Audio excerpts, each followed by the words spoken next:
اسلامی تعلیم ہے کہ انسان کو جس قدر وقت میسر آئے اللہ تعالیٰ کی تسبیح کرے.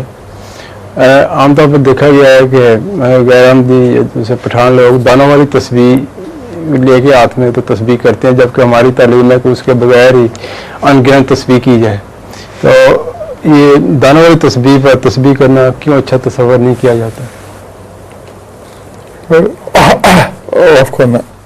اس لیے کہ حضرت صلی اللہ علیہ وسلم کے زمانے میں اس کا کوئی رواج نہیں تھا.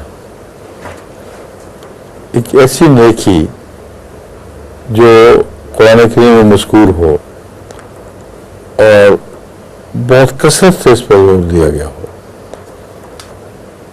ذکر الہی کو تمام ذکروں سے اکبر قرار دیا گیا ہو، اس کے طریق کا رسول اللہ صلی اللہ علیہ وسلم کو نہ سمجھایا جائے اور باقی آنے والوں کو سمجھا دیا جائے، یہ کیسے جائز ہے؟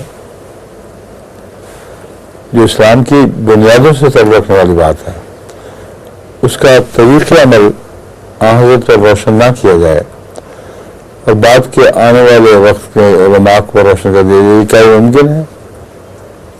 اسی لیے ہم حضرت صلی اللہ علیہ وسلم کی عمل، خلفاء کے عمل اور صحابہ کے عمل کی پیش نظر تسبیح کے طریق کو رد کرتے ہیں، یعنی ان دانے گننے کے طریق کو رد کرتے ہیں.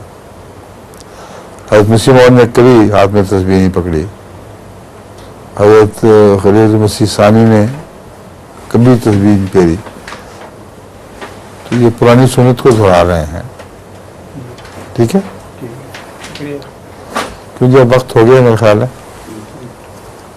ٹھیک ہے، اجازت ہے. السلام علیکم.